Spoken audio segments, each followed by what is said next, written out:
that whenever, like you said, you don't sit down when you're supposed to. Mm-hmm. I promise you. I didn't been sat down before. Yeah, So for sure. Yeah. I promise you will get sat down. Mm-hmm. So choose, choose yourself. Yes. Yes. Choose yourself because you are worthy of it. And also, again, like one of the things that I've been working on is just not taking life so damn serious. Like that's just Mm-hmm. how I existed for so long. And my children tell me now, like, so I'm just like, what does it look like to just have more joy and just to be okay with having more joy and to not feel like I always have to be productive? Because really, as Black people, specifically African Americans, that's nothing but capitalism. That's nothing but us being workhorses for so long that we have just been conditioned to believe that we always have to be on and working and doing. And so when you start to unlearn, this is a deep unlearning, like this is generational unlearning, right? But this started 400 plus years ago with us being enslaved and having to work and not having the choice. But we're not there anymore. And yes, there's still progress, things that need to be done. We made a lot of progress and we do have choice now. And we are able to slow down and have more joy and unsubscribe from this culture of urgency. And we've said so many things today that I think people can take away as far as skills and practical things. But I think the biggest thing is like, what is one thing I can do today? Even if that one thing is I'm going to shut my laptop down for 10 minutes and not work, and start with that and like feel good about that and like let yourself enjoy that moment uninterrupted and then just see how you can add. I want people to know that this is a process that takes a while. It's a commitment. It's a commitment. I've been deeply committed to this work for the last 4 years, and I'm still constantly peeling back layers of the onion. And sometimes we can think, when will I get to the point where I don't have to, like, when am I healed? Like, I remember asking my therapist, like, when is this over? Like, when do I get to the next level and I'm done and all the things are worked out? And she was like, sis, it's like an ever evolving staircase where you think you've gotten to the level and then you look up and there's another level or there's another layer of the onion. But the beauty in that is that you don't have to rush, because I was trying to rush my healing for a long time and I was so just committed to getting to a certain outcome. And it's like I'm just missing all of life in the midst of trying to be this version of myself. And so now I'm just allowing myself to slow down, to enjoy the process. Like the process has to feel as good as the outcome, right? And a lot of times we get so focused on the outcome that we don't even think about the process. And a lot of times the things that we are working so hard for, oh, I want my kids' life to be better and all of these things, it's like the very things that we are afraid of that are driving this overworking behavior are the things that are going to happen if we can't take time to be present in the moment. So for myself as a mom, I'm like, oh, I have to work so hard so that they don't have to work as hard. And I don't, I was, so many things happened to me as a child. So I want to make sure that I overcompensate and do all the things so that they are okay. But it's like, if I'm missing the moments right now, the very things that I'm afraid of are going to be the things that end up happening because I missed right now. So we got to give ourselves permission to slow down and just really take care of it and love on ourselves. Yeah. Yeah. And I think the big thing for me is realizing that busy and productive are not the same thing. Mm-mm. Productive is about a result. Busy is about an action. So busy is always moving, always doing, and we feel accomplished for some reason when we're busy. But production requires a certain amount of stillness and steadiness. And production happens slow. Production doesn't happen fast. Production is not anxious. Go watch a conveyor belt. It don't move. My husband works on conveyor belts, right?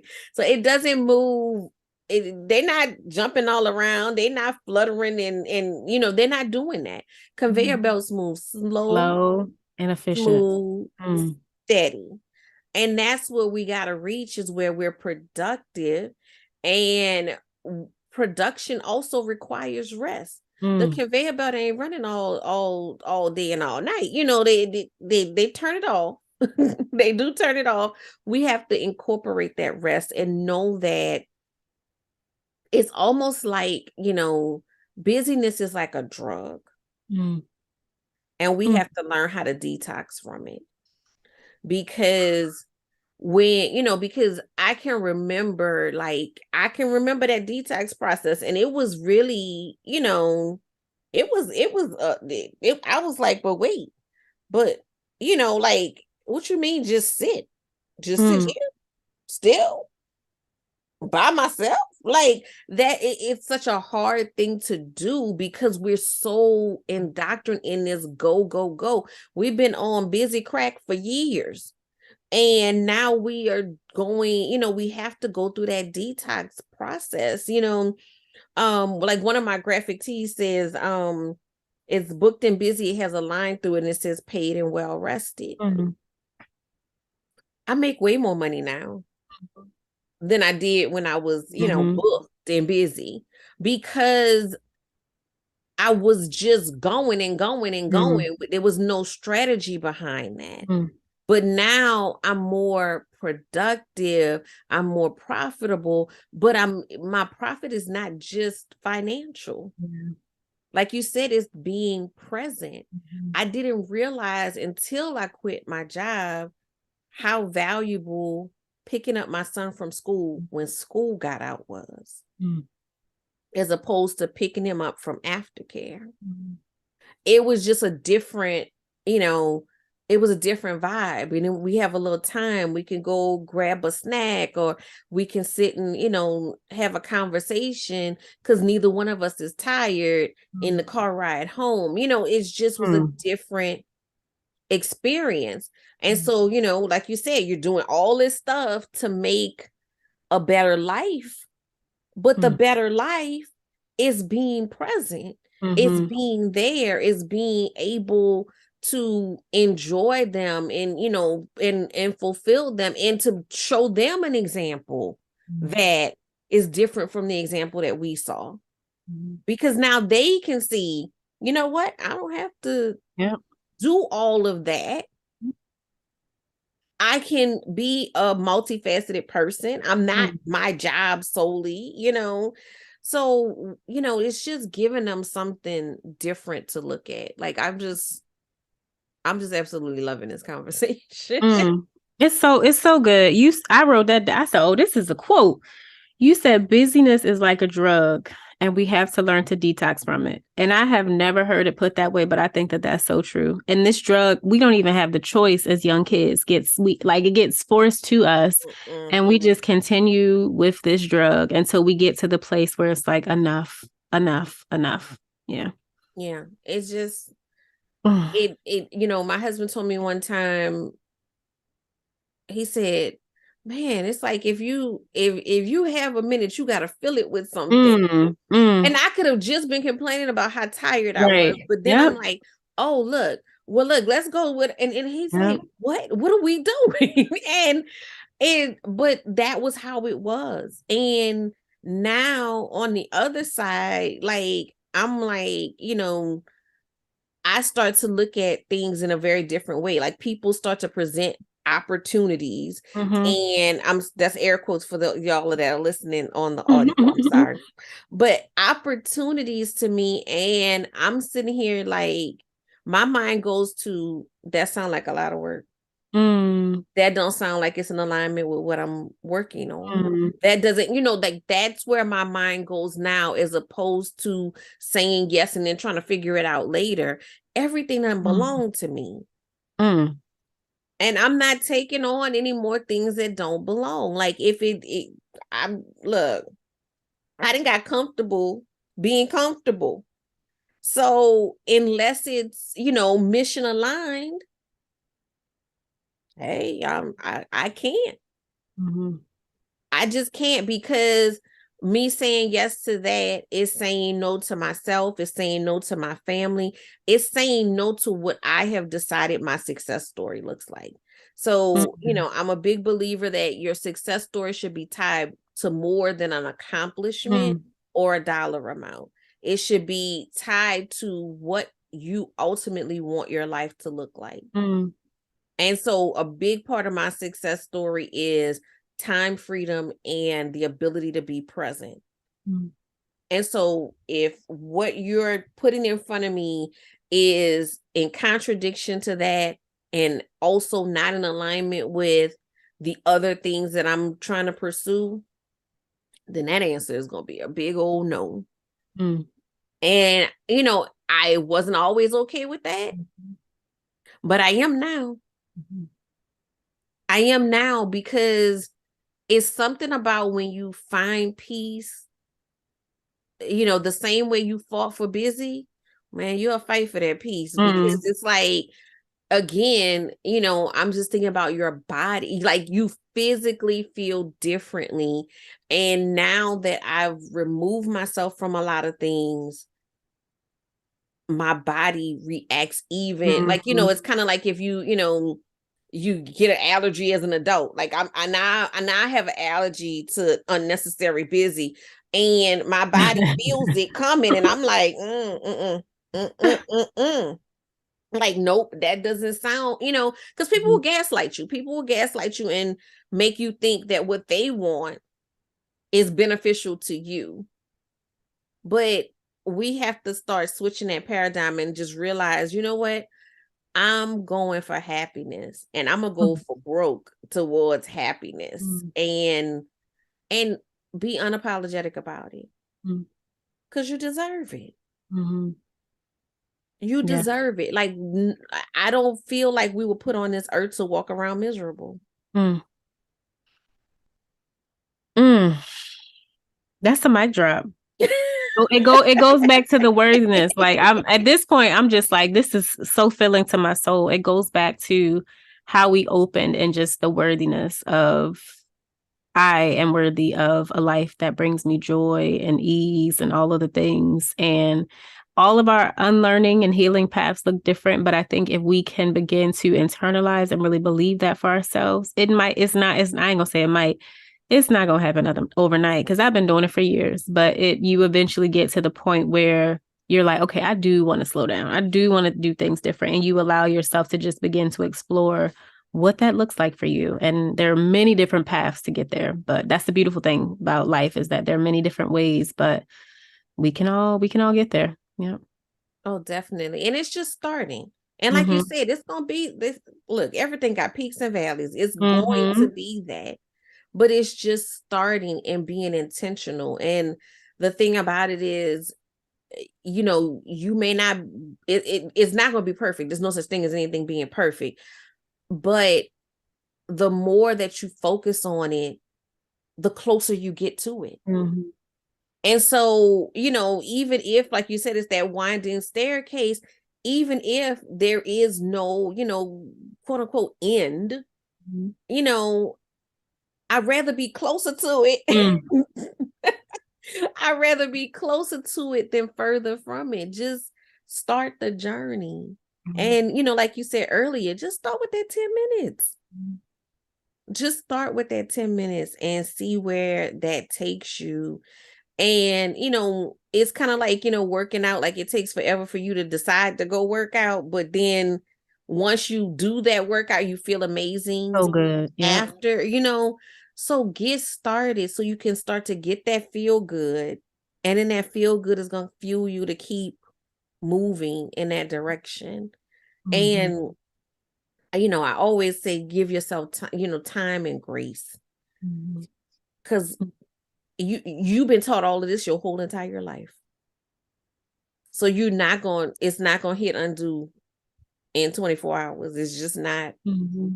But like you said, the journey. The journey. That's beautiful. The journey. Now I'm gonna wrap up, because we about to open a church over here.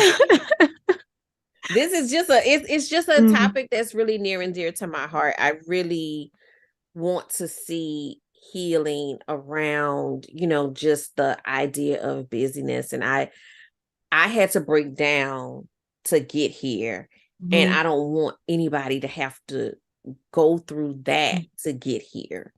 I want to, if you listen and you don't all the way believe, reach out to either one of us, and we can, definitely point you in some directions and work some stuff out, because it doesn't have to get that bad. Be preventative. Let's start working towards this goal, and create a different narrative for generations to come. And I will finish off by saying, from my own experience, I recognize that when God, the universe, however, whatever higher source you believe in, when God is trying to get your attention to say, this is not the way that you need to be doing this in your body. Again, we talked about being shut down. You will continue to go through that same lesson until you figure it out. And that has been my experience where I'm like, I'm teaching the thing that I needed and I need because I continue to get to this place of continuing to say yes to all the things because, again, I'm trying to run the race so fast. And I think finally, over the last couple of months, I'm like, okay, I cannot do it like this. Like the universe is not allowing me to do this anymore. Like I keep hitting the same wall. And so sometimes we got to get that lesson, get beat upside that head so many times till we get it. And then finally we get tired and we're like, okay, fine, I surrender, right? Like I'm gonna slow down. And that's just where I've been lately. So, I always say like, I joke that I'm one of those people. Some people get the lesson as a whisper and some people get it as a tap on the shoulder. And then there are those of us who are super hard headed. We got to get the hit upside the head. Mm-hmm. I've gotten the hit upside the head so much where I'm like, I cannot, my mind will not allow me to keep going at this pace. So just take the lesson the first time, like don't continue to put yourself through. Yes. Don't fight it. Look, because it's not going to win. Yeah. Ask me how I know. Yeah, that's what I want to leave y'all with is just surrender. Surrender. Okay, so I'm gonna do our wrap-up questions. I asked all my guests. So tell me about your favorite pair of pajamas. I love a good old t-shirt and some shorts. Like I have so many like college t-shirts and things that are like broken in and so comfortable. And I will put something like that on before I grab my fancy pajamas today for this call. But I love like old college shirt, like the nostalgia of putting on that shirt and going back to that memory. So my best pajamas are like t-shirt and panties or, t-shirt and shorts, that sort of thing. Like comfort. I go for comfort. So, pajamas is my love language. So I have every kind that you could think of, but I absolutely love, like my husband has all of these like, t-shirts from high school and whatever. And he's like, I can't keep a shirt for you, but I do. They just, I don't know. It's something about it. So I totally understand it. It's just like the ones like how, you have on the satin ones, like, I'm like, okay, that's cute. Yeah. But when I go to lay down, I'm like, oh, friend. Comfort. I feel like I'm sliding. Right. Okay, so next question. My time freedom allows me to. My time freedom allows me to dance in the middle of the day, in the middle of my living room, and just make some room for joy without feeling like I have to get back to work. So my time freedom allows me to pause and to prioritize joy. I love that. Absolutely love that. What is the best advice that you can give someone seeking the profits in pajamas lifestyle? The thing that is coming to me is a lesson that I'm allowing myself to sit with and just process through is you don't have to go at the pace of the world. So the whole conversation we've just had with just this urgency culture and things moving so fast, I am giving myself permission to go at my own pace. And I know that I will get there because I believe wholeheartedly that I'll accomplish the goals that I've set for myself. But I'm allowing myself to slow down, to pick a pace that feels good and sustainable to me, and to really focus on the process versus the outcome. And I think that when we shift our mindset and just really pursue joy and, think about our own version of success and what that looks like and allow ourselves to stand in that, we're going to get the profit. But in the process, you'll enjoy the process along the way. And so that would be, from my own experience, what I can offer. I think that's beautiful. Okay, so what's going on in your world? What are you, do you have anything that you're promoting that you want to share with the audience? Yeah, two things. So I'm writing a book. I'm in the midst of finishing up now. I'm going through the editing process, so most of the writing has been done, but I'm writing a book called Hold Space to Heal. And it's a lot of what we've been talking about today of how beautiful our bodies are and how we have the ability to heal ourselves, that we just have to hold the space to allow our minds, our bodies, and really our spirits to go through that process. And so I share 7 somatic approaches in the book that have been really helpful to me and past clients and that I use in my work, including meditation and breathwork and yoga that we talked about today. But I talk about the importance of just holding that space. Like oftentimes we talked about the power of the stillness and just the being and giving your body the space that it needs to release and to let go and, all of that. So my book is coming out Q2, so sometime within the next couple of months around summer. And then another thing that I'm excited about is I have created, it's in the printing process now, a soul care card deck. And the deck is broken out into mind, body, and soul. And so there's 44 cards and there's different ways that we can nourish ourselves on a daily basis. And so the activities range from 3 minutes to 30 minutes, which we talked about doesn't take a lot of time. It just takes some intention. But so this card deck is for women to pull something every day and just to focus on something that you can do to nourish your soul, your mind, body, and spirit every day. So I'm really excited about those 2 things. Awesome. Awesome. And we'll put some information in the show notes about how you can access all this information, how you can stay on top of when the book is released. And I'll definitely let me know when it's released, and I'll share on social media as well so the audience can go back and purchase the book. I'm like so excited about it. I want to Thank you. I definitely want to read the book, and I like the idea of the deck as well. Like that's a easy way to start the habits, because that's how habits start, by doing something intentional every day. So I'm encouraging you guys, go out there and get a hold of both of those so that you can start this journey, because we just want you to start. We just want you to start. And it's just something beautiful about watching people heal. And yeah, so this conversation was so amazing. How can the audience stay in touch with you?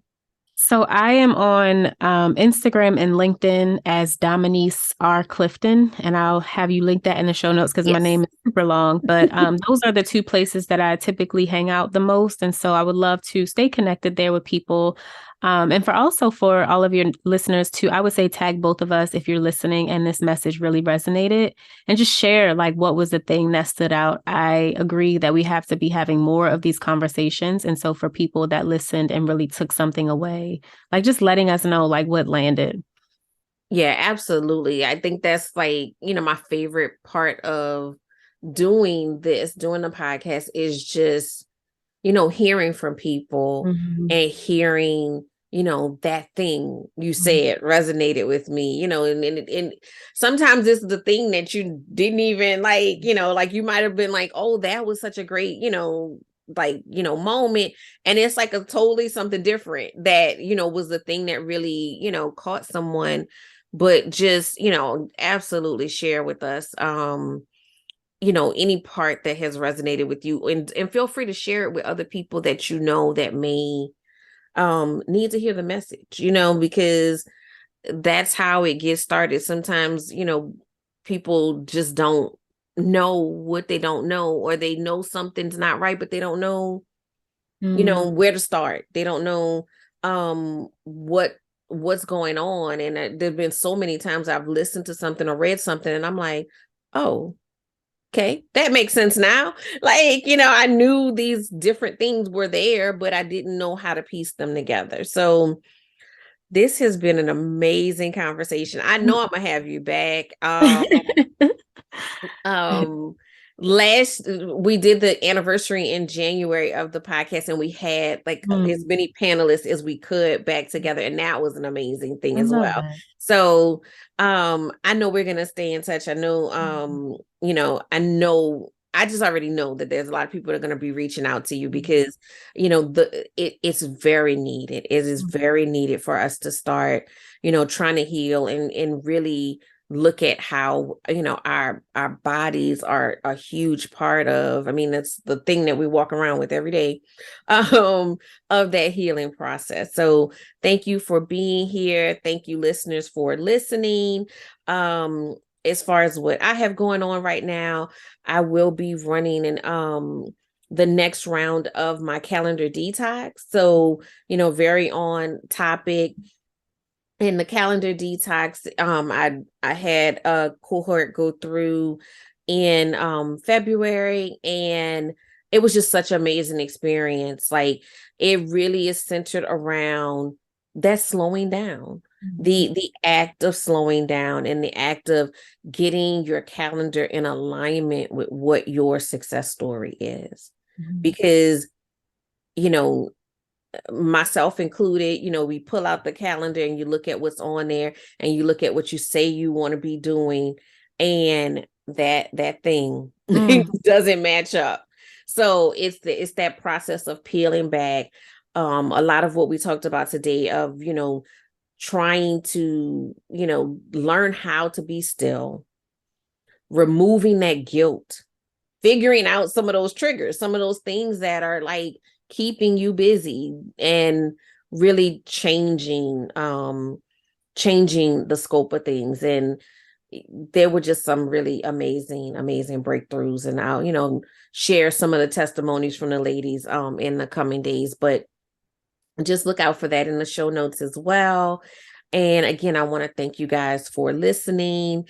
And I really, really do want to hear some of your stories and know how this affected you and what was that next step. Y'all know I'm action oriented. What was that next step that you took as a result of listening to the information that you got today? So I will see you guys next week. And thanks again, Dominiece, for being a guest. Oh my goodness. Thank you so much for having me. I totally enjoyed this conversation and just feel honored to have been able to dive so deep with you and talk about all of these things today. So thank you. Thank you.